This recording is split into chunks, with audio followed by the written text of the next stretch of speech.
الشیطان الرجیم بسم اللہ الرحمن الرحیم وَإِذْ أَخَذْنَا مِيثَاقَ بَنِي إِسْرَائِيلَ لَا تَعْبُدُونَ إِلَّا اللَّهَ وَبِالْوَالِدَيْنِ إِحْسَانًا وَذِي الْقُرْبَى وَالْيَتَامَى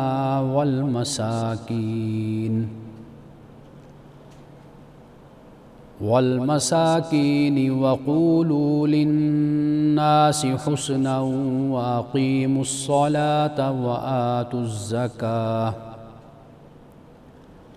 ثُمَّ تَوَلَّيْتُمْ إِلَّا قَلِيلًا مِّنكُمْ وَأَنْتُمْ مُعْرِضُونَ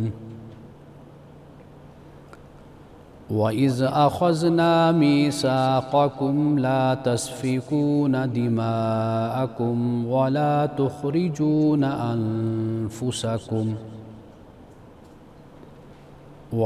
تُخْرِجُونَ أَنفُسَكُم مِّن دِيَارِكُمْ ثُمَّ أَقْرَرْتُمْ وَأَنْتُمْ تَشْهَدُونَ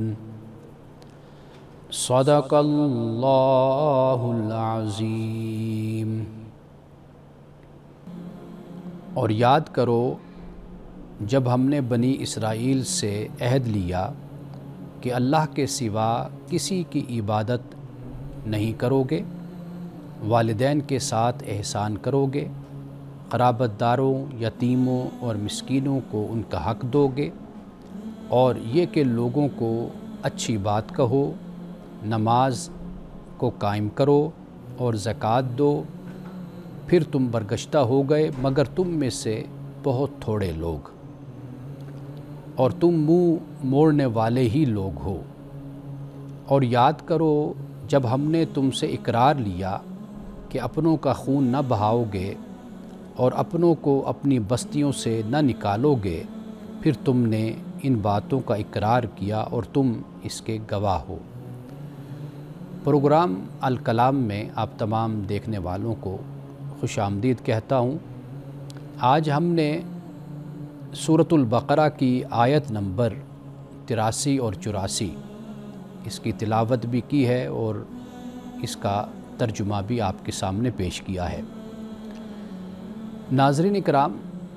اس کا آغاز میثاق سے ہوتا ہے، یعنی جسے ہم انگلش میں کووننٹ کہتے ہیں، یعنی اللہ سبحانہ و تعالیٰ نے بنی اسرائیل سے عہد لیا تھا۔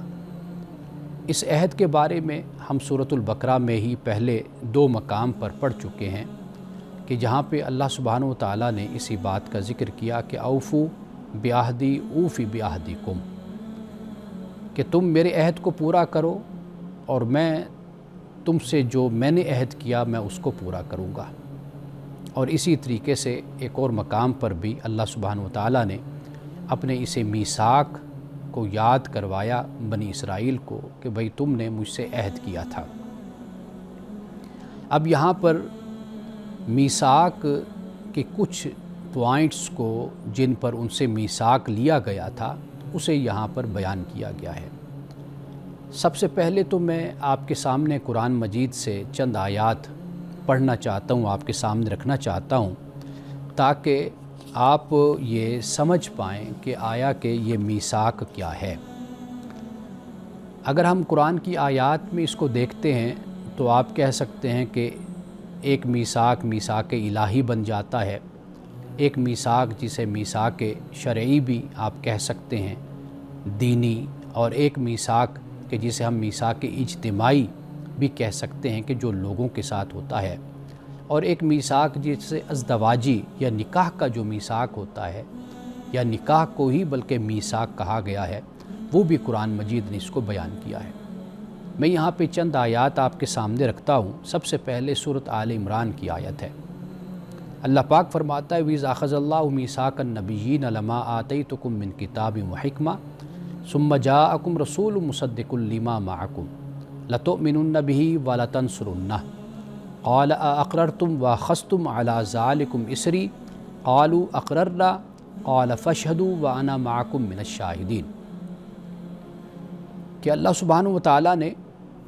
انبیاء کا میثاق لیا، یعنی انبیاء علیہ السلام کے ذریعے سے جو امت ہے، جو جماعت ہے، جو لوگ ہیں، ان سے اللہ تعالیٰ نے یہ میثاق لیا کہ جب میں تمہارے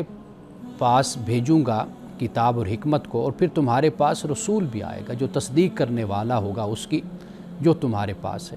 یعنی جو اس کو میں کلام دوں گا وہ اسی کی مصداق ہوگا اور اسی کی تصدیق کرنے والا ہوگا، اور پھر تم کیا کرنا کہ تم اس پر ایمان لانا اور اس کی مدد کرنا۔ اب یہاں پر ایک میثاق ہے کہ جسے اللہ سبحانہ و تعالیٰ نے بیان کیا، اور قوم بنی اسرائیل کے ساتھ قرآن مجید میں جو مختلف مقامات پر میثاق کا ذکر ہوا، چونکہ اللہ نے اس قوم سے میثاق لیا، مختلف انبیاء علیہ السلام تشریف لائے، تو انہوں نے انہی سے خطاب کیا چونکہ یہ انہی کے مخاطبین تھے۔ تو دیکھیے ایک اور مقام پر اللہ سبحانہ و تعالیٰ یہ فرماتا ہے، یہ سورۃ المائدہ ہے، فرمایا وَإِذْ أَخَذْنَا مِيثَاقَكُمْ وَرَفَعْنَا فَوْقَكُمُ الطُّورَ خُذُوا مَا آتَيْنَاكُمْ بِقُوَّةٍ وَاذْكُرُوا مَا فِيهِ لَعَلَّكُمْ تَتَّقُونَ۔ معاف کیجئے، یہ آیت سورۃ البقرہ کی ہے جس کی طرف میں نے پہلے اشارہ کیا۔ ایک آیت تو میں نے آپ کے سامنے پڑھی تھی کہ یا بنی اسرائیل اذکروا نعمتی التی انعمت علیکم واوفوا بعہدی اوفی بعہدکم وایای فارہبون۔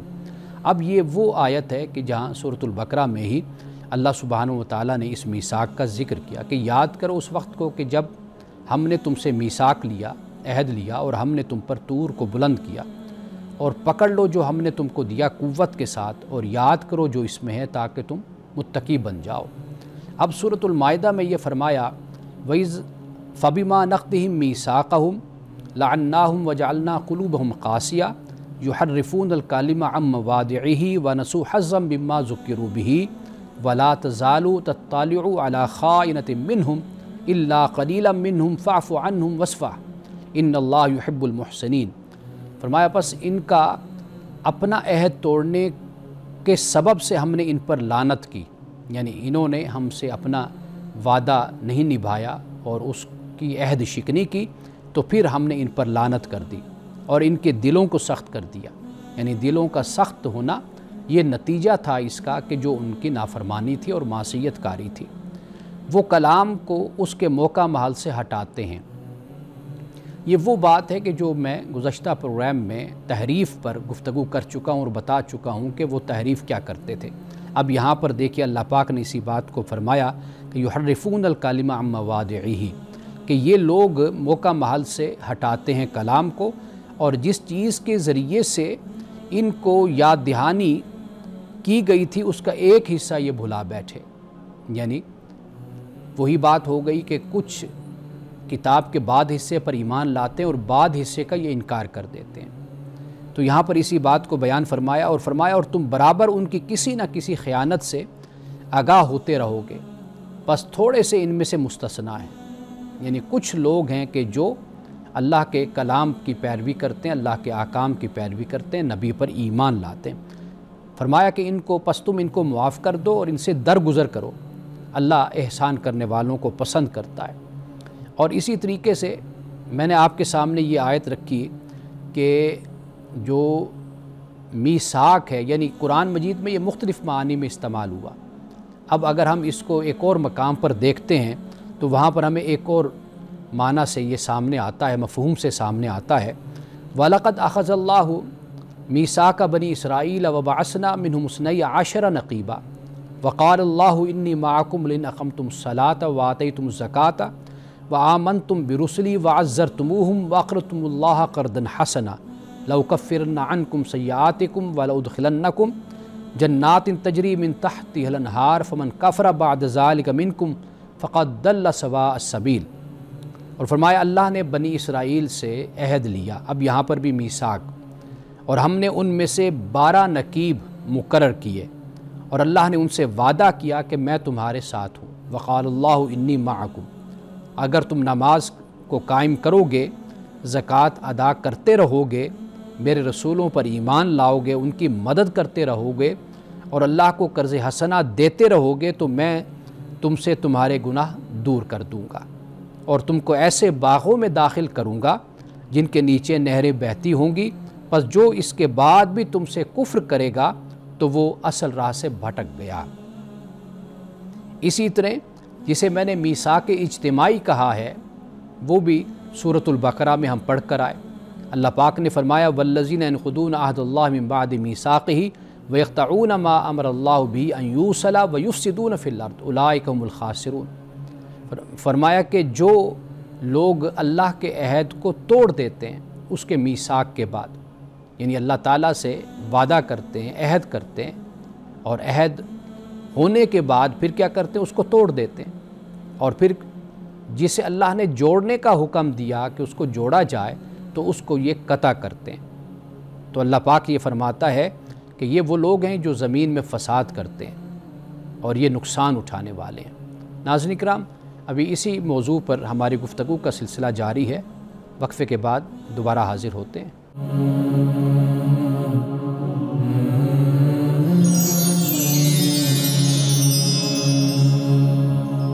وقفے سے پہلے ہم بات کر رہے ہیں میثاق کے بارے میں کہ میثاق الہی ہے، میثاق شرعی ہے، میثاق اجتماعی ہے، اور پھر میثاق ازدواجی، یعنی یہ ویسے ہی قرآن مجید کی آیات کو دیکھ کر یہ مختلف اقسام بنا دی گئی ہیں۔ تو میں یہ عرض کر رہا تھا کہ جو میثاق اجتماعی ہے وہ اجتماعی یہی ہوتا ہے کہ ہم اپنی معاشرتی، اپنی سیاسی، اپنی اجتماعی اور اپنی اخلاقی اور معاشی زندگی میں ہمیشہ اللہ کے احکام کی پابندی کریں گے۔ جو قوم اللہ سے عہد کرتی ہے تو اس پر یہ لازم ہے کہ وہ اس عہد کو پورا کرے۔ یعنی آپ یوں کہہ سکتے ہیں کہ ایک تو عہد وہ ہے کہ جو بحیثیت انسان کے ہے، یعنی جو ہم اللہ سے عہد ہم نے کیا، ساری انسانیت نے، یعنی ذریت آدم نے اللہ سے عہد کیا، جس کا ذکر سورۃ الاعراف میں ہے، یعنی اللہ تعالیٰ کی ذات کا شعور، توحید، خیر و شر کا شعور، یہ اللہ نے انسان کو دے کر بھیجا ہے، یہ بھی ایک عہد ہے۔ اور اسی طریقے سے یہ بھی ایک عہد ہے کہ جب ہم کلمہ پڑھ لیتے ہیں، مسلمان ہو جاتے ہیں، کہ جیسے ہر نبی کے زمانے میں جن لوگوں نے کلمہ پڑھا اس نبی پر، وہ رسول پر ایمان لائے، تو اب یہ بھی ایک عہد ہے، ایک وعدہ ہے۔ تو وعدہ پورا کرنا یہ تو ہر انسان پر لازم اور ضروری ہوتا ہے، تو لہٰذا وعدہ نہ پورا کرنے کی سزا قوم کو دی جاتی ہے۔ یعنی اگر ایک قوم خود کو مسلمان کہے، کلمہ پڑھے اور یہ کہے کہ میں اللہ کے دین کو مانتا ہوں، قرآن کو اللہ کی کتاب مانتا ہوں، تو پھر اس کے بعد اس سے انحراف کرے اور منہ موڑ لے تو پھر وہ واقعی سزا کے لائق ہے وہ قوم۔ تو یہ وہ بات ہے جسے قرآن پاک بار بار بیان کرتا ہے، اور قوم بنی اسرائیل کے زوال اور اس قوم کی جو بربادی ہے اور اس کی جو پستی ہے اور اس کی جو تباہی ہے، اس کی بنیادی وجہ یہی بنی کہ اس قوم نے اللہ سے کیے ہوئے وعدے کو پورا نہیں کیا، جبکہ وہ الفاظ میں اپنے آپ کو کہتی تھی، زبان سے اپنے آپ کو کہتی تھی کہ ہم رسول کو مانتے ہیں، ہم نبی کو مانتے ہیں، لیکن عملی طور پر جو ان کا انحراف تھا، عملی انحراف، وہ واضح تھا۔ تو لہٰذا اس کے بنیاد پر ان کو دنیا کی امامت اور اقوام عالم کی امامت اور سیادت سے ہٹا بھی دیا گیا۔ تو یہ بات قرآن پاک بیان کرتا ہے کہ جو میثاق اجتماعی ہے وہ یہی ہے کہ جب ہم ایک معاشرے میں زندگی گزارتے ہیں، اس معاشرے میں زندگی گزارنے کا اللہ سبحانہ وتعالیٰ نے ایک ہمیں کوڈ آف لائف، ایک ضابطۂ حیات، ایک ضابطۂ زندگی ہمیں عطا کیا ہے، تو پھر اس کا تقاضا یہ ہے کہ ہم اس کے مطابق زندگی گزاریں۔ تو یہاں پہ جو میثاق اجتماعی ہے، یہاں پہ اسی بات کو بیان کیا ہے کہ جو لوگ اللہ کے عہد کو توڑ دیتے ہیں، اس کو پختہ کرنے کے بعد، اس کو میثاق بنانے کے بعد، اس کو ایک کووننٹ بنانے کے بعد پھر اس کو توڑ دیتے ہیں، تو فرمایا کہ یہ وہ لوگ ہیں کہ پھر یہ کیا کرتے ہیں، اور پھر اللہ تعالیٰ نے جو جوڑنے کا حکم دیا اس کو قطع کر دیتے ہیں، یعنی صلہ رحمی نہیں کرتے، قطع رحمی کر دیتے ہیں۔ اللہ تعالیٰ نے اس کو بھی قرآن مجید میں بیان کیا، اور رسول اللہ صلی اللہ علیہ وسلم کی روایات اور آپ کی احادیث سے ہمیں یہ بات ملتی ہے کہ آپ نے اس کی بڑی تاکید فرمائی کہ صلہ رحمی، صلہ رحمی، صلہ رحمی، یعنی اپنے بہن بھائیوں کے ساتھ، اپنے رشتہ داروں کے ساتھ حسن سلوک سے پیش آؤ، ان کے ساتھ محبت سے پیش آؤ۔ ابھی جو ہم یہ سورۃ البقرہ کی یہ آیت نمبر غالباً ہم 83 پڑھ رہے ہیں، تو جس میں میثاق کا ذکر ہے، آپ دیکھیے کہ یہاں پر بھی اللہ سبحانہ وتعالیٰ نے رشتہ داروں کا، یتامہ کا، مساکین کا اللہ نے ذکر کیا ہے۔ اب اس کے بعد آ جائیے کہ اللہ پاک نے یہ جو میثاق کا لفظ ہے، یہ میاں بیوی کا جو ایک تعلق ہے یا جو نکاح ہوتا ہے، اس کے لیے بھی میثاق کا لفظ استعمال فرمایا۔ فرمایا وَأَخَذْنَا مِنْكُمْ مِيثَاقًا غَلِيظًا، کہ تم سے وہ بڑا ایک پکا تم سے وہ عہد لیتی ہیں، انہوں نے لیا ہے، یعنی تمہاری بیویاں کہ جن سے تمہارا نکاح ہوا انہوں نے تم سے ایک پختہ عہد لیا،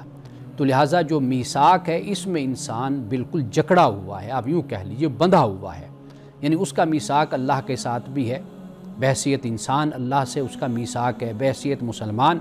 اس کا اللہ سے ایک میثاق ہے، اور اسی طرح رسول اللہ صلی اللہ علیہ وسلم سے ایک میثاق ہے اللہ کے نبی اور رسول کے ساتھ،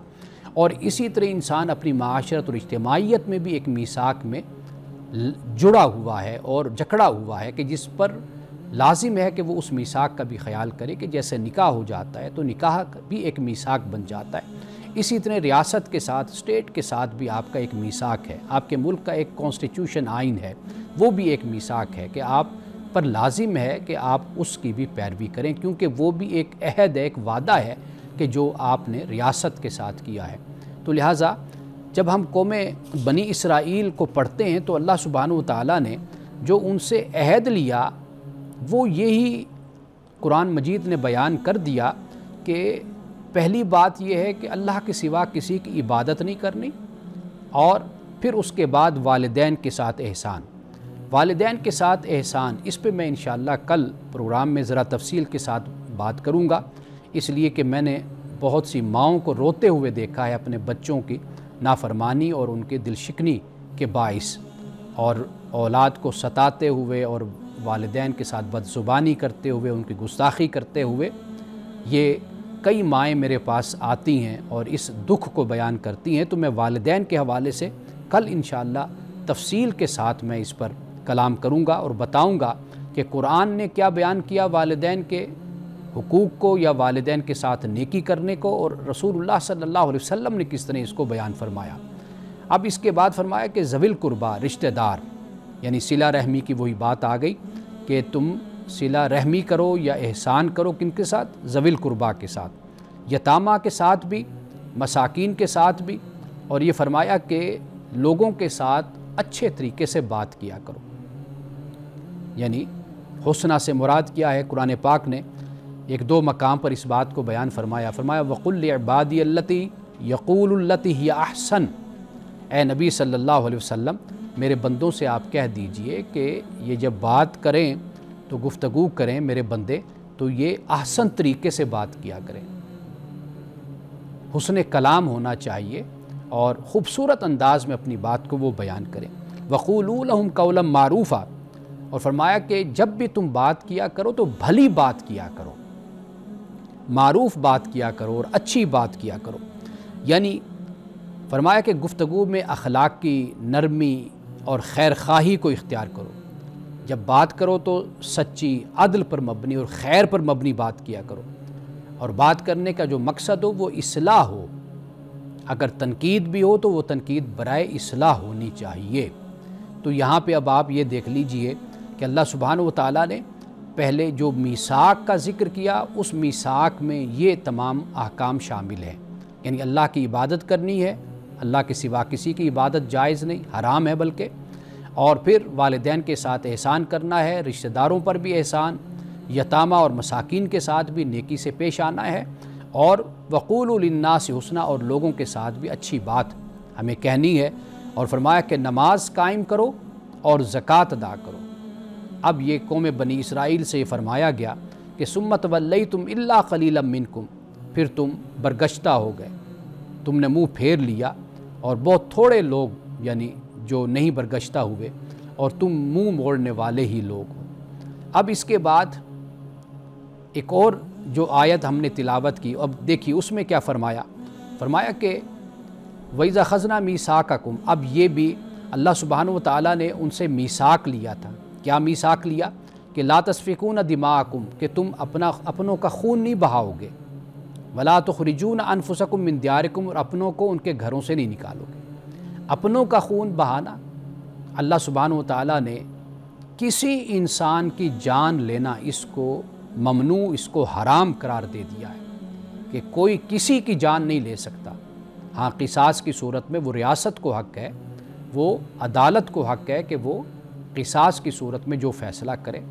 یعنی ایک صورت تو دیت کی بن جاتی ہے اور دونوں کا آپس میں معاملہ طے کر دیا جاتا ہے، ایک تو یہ صورت بن جاتی ہے۔ اگر اس پر بھی ورثاء تیار نہیں ہوتے مقتول کے تو پھر قاتل کی جان لی جائے گی، لیکن اس کا فیصلہ کسی فرد واحد کو نہیں دیا جاتا، نہ فرد واحد کو اس بات کا اختیار ہے کہ وہ کسی کی جان لے، تو جان لینے کا اختیار قصاص کی صورت میں وہ ریاست کو ہے۔ تو لہٰذا یہاں پر جو قوم بنی اسرائیل کا رویہ تھا وہ انسانی جان ان کے نزدیک قیمتی اس کی کوئی نہیں تھی۔ رسول اللہ صلی اللہ علیہ وسلم نے کعبۃ اللہ سے بھی بڑھ کر اس کے تقدس اور اس کے احترام کو بیان کیا انسانی جان کے۔ تو لہٰذا اسلام ہو یا اسلام سے پہلے کے جو ادیان ہیں، جتنے بھی مذہب، دین تو ایک ہی ہے جو حضرت آدم علیہ السلام سے لے کر رسول اللہ صلی اللہ علیہ وسلم تک سب کو ایک ہی دین ملا، لیکن جب ہم یہ الفاظ بولتے ہیں تو مطلب یہ ہے کہ مختلف انبیاء اپنے زمانوں میں تشریف لائے اور ان کو شریعتیں دی گئی، حالات اور مواقع کے مطابق لوگوں کو بتایا گیا، تو میں اس کی طرف بات کر رہا ہوں۔ آپ یہ دیکھیے کہ ہر دین میں کسی کی جان لینا یہ حرام ہے، ہر دین میں اسی بات کو بیان کیا گیا۔ آپ بائبل پڑھ کر دیکھ لیجئے، اور اسی طرح قرآن پاک نے بھی اس کو بائبل ہی کے، تورات ہی کے حوالے سے ان باتوں کو بیان بھی کیا ہے کہ لا تسفکون دماءکم، کہ تم اپنوں کا خون تم نہیں بہا سکتے۔ جیسے آپ دیکھ لیجئے کہ ہمارے ہاں سب سے جو ارزاں ہے، سب سے جو سستا ہے وہ انسانی خون ہے۔ صرف انسانی خون نہیں بلکہ ہمارے ہاں تو انسانی عزت اور انسانی احترام جو ہے، تکریم، وہ بھی، اس کی بھی کوئی حیثیت نہیں ہے۔ تو اللہ سبحانہ و تعالیٰ نے یہ عہد لیا تھا بنی اسرائیل سے، گویا کہ یہ ہم سے بھی خدا کا عہد ہے کہ ہم اپنوں کی جان نہ لیں۔ اپنوں سے مراد صرف رشتہ دار نہیں ہوتے، اپنوں سے مراد اپنے ہم مذہب بھی ہوتے ہیں، ہم مسلک بھی ہوتے ہیں، ہم وطن بھی ہوتے ہیں، ہم نظریہ بھی ہوتے ہیں، ہر طرح، اور پھر انسان کہ جن کے ساتھ کسی نہ کسی طریقے سے ہمارا تعلق ہوتا ہے۔ تو اللہ تعالیٰ نے اس بات سے منع کر دیا کہ جان نہیں لینی، اور پھر یہ بھی بیان کر دیا کہ بھئی تم ان کو گھروں سے بھی نہیں نکال سکتے۔ تو اللہ پاک یہ فرماتا ہے کہ پھر تم نے اقرار کیا، لیکن پھر اس اقرار کے بعد تم اس پر گواہ بھی تھے،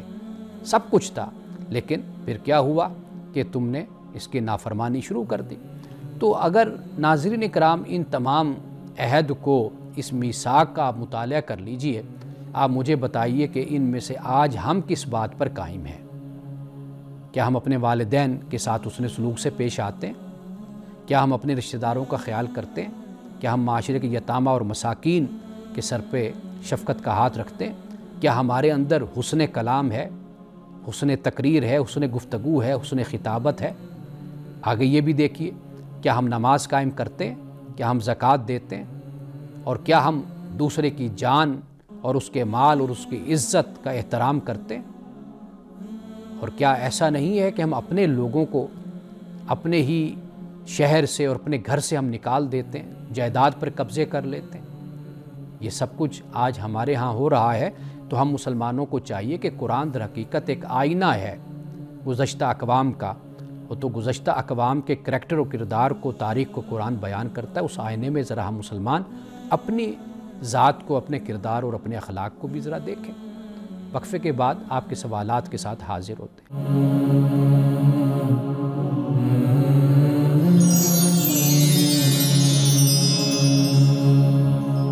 وقفے کے بعد دوبارہ آپ کی خدمت میں حاضر ہیں۔ گزشتہ پروگرام میں ایک سوال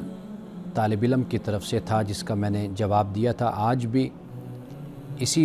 طرح کا ایک سوال میرے پاس ہے کہ جو مجھے ایک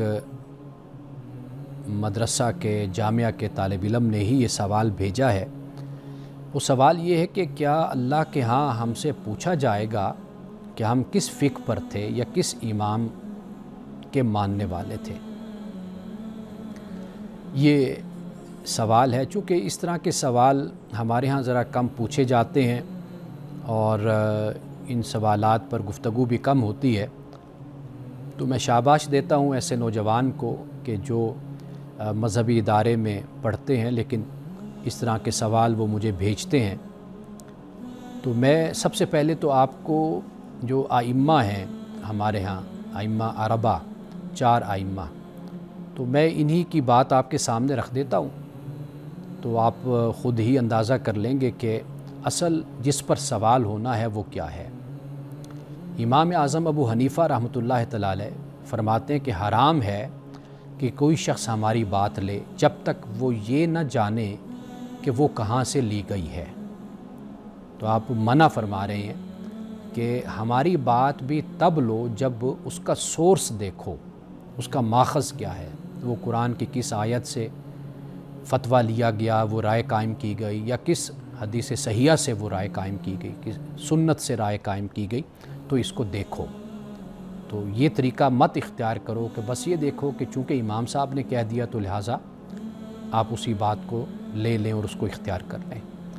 امام مالک فرمایا کرتے تھے جو سنت رسول کو چھوڑ کر میری رائے لے وہ گمراہ ہے، یعنی پریفریبل، قابل ترجیح اور راجح کیا ہے، وہ یہی ہے کہ رسول اللہ کی سنت کو دیکھا جائے۔ امام شافعی فرمایا کرتے تھے کہ جب حدیث صحیح ہو تو وہی میرا مذہب ہے۔ امام احمد بن حنبل رحمۃ اللہ تعالیٰ علیہ فرماتے تھے کہ میری تقلید نہ کرو، نہ مالک کی نہ شافعی کی، بلکہ وہ لو جو سنت سے ثابت ہے۔ تو آپ خود دیکھ لیجئے کہ یہ ائمہ اربعہ کے جو زیادہ مشہور ہیں، ویسے تو بہت بڑی تعداد ہے ائمہ کی، فقہا کی، جن کی اپنی فقہ ہے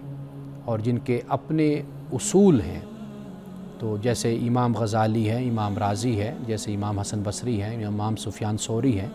امام ابن حزم ہیں، اور اس کے علاوہ امام اوزاعی ہیں، بڑے ائمہ اور فقہا ہیں۔ یعنی کہیں پر وہ تقلید کرتے ہیں اور کہیں پر وہ اپنے اصول کے تحت اور اپنی ریسرچ اور تحقیق کے ساتھ اپنا نقطہ نظر بھی قائم کرتے ہیں۔ اب دیکھیے کہ اصل جو سوال قیامت کے دن ہونا ہے وہ اصول دین پہ سوال ہونا ہے، یعنی مبادیات دین جس کو ہم کہتے ہیں، بنیادی طور پر اس پہ سوال ہونا ہے۔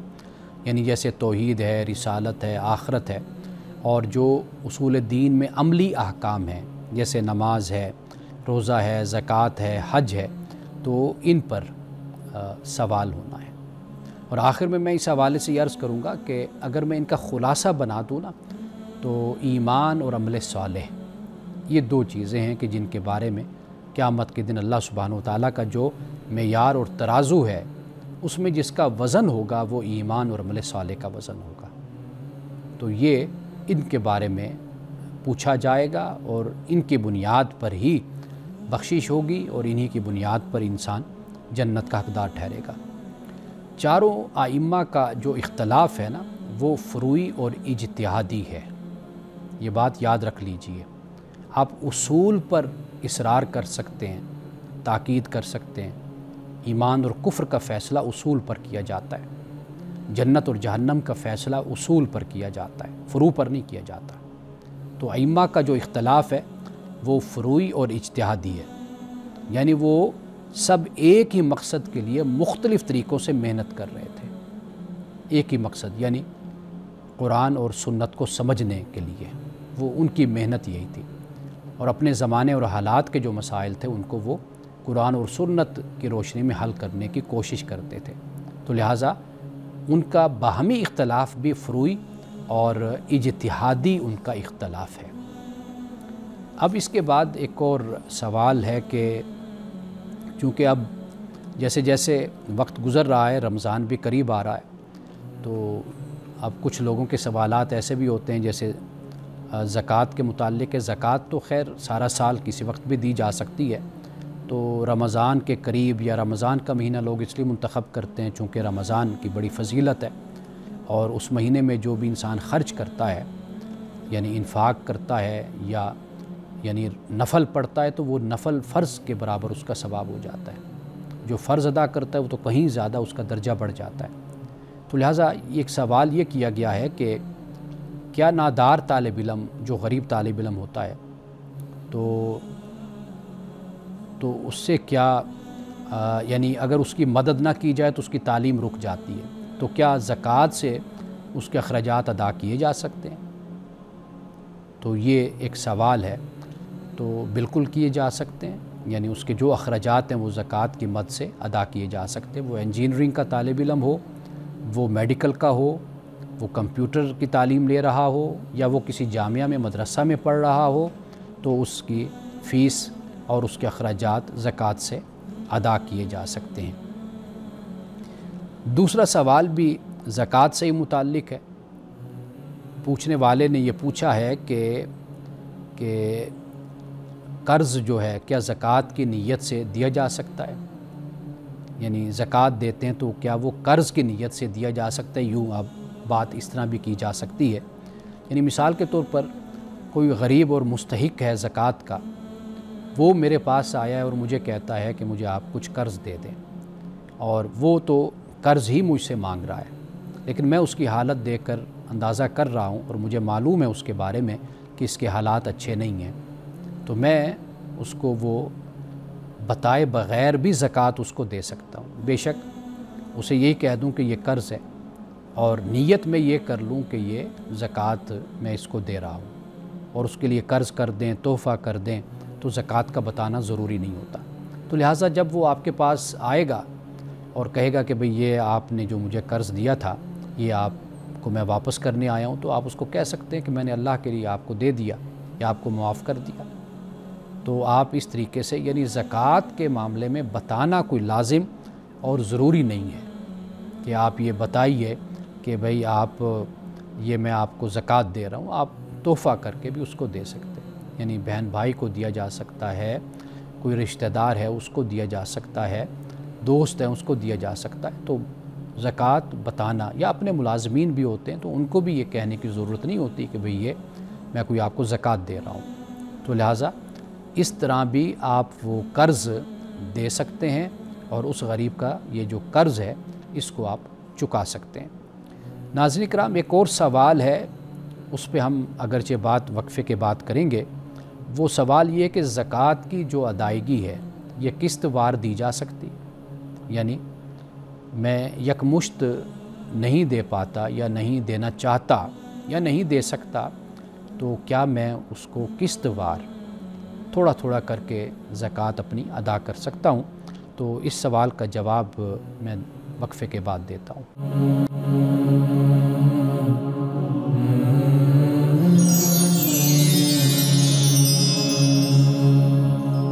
وقفے سے پہلے میں یہ سوال چھوڑ کر گیا تھا کہ زکوٰۃ کی ادائیگی کیا قسط وار دی جا سکتی ہے؟ جی بالکل دی جا سکتی ہے، اور آپ اس مال پر زکوٰۃ دیتے ہیں کہ جس کو ایک پورا سال گزرا ہوتا ہے، تو زکوٰۃ آپ کسی مہینے میں دے سکتے ہیں، تھوڑی تھوڑی دے سکتے ہیں، جو بھی آپ کو سہولت ہو، ماہانہ وار بھی دے سکتے ہیں، اور لیکن بہرحال کوشش اس بات کی ہونی چاہیے کہ زکوٰۃ جتنی جلدی ہو سکے ادا کی جائے۔ یہ ایسے ہی ہے کہ جیسے نماز فرض ہے تو جتنی جلدی نماز پڑھ لی جائے تو بہتر ہوتا ہے۔ اب ایک سوال ہے مہر کے بارے میں، حق مہر، یہ بتا دیں قرآن کیا کہتا ہے اور کیا کیا چیزیں حق مہر بن سکتی ہیں اور کتنا ہونا چاہیے۔ سب سے پہلے تو قرآن مجید جب ہم پڑھتے ہیں تو اللہ سبحانہ و تعالیٰ نے اس کو لازم قرار دیا ہے، مرد پہ یہ اللہ کی طرف سے ذمہ داری ہے کہ وہ حق مہر ادا کرے،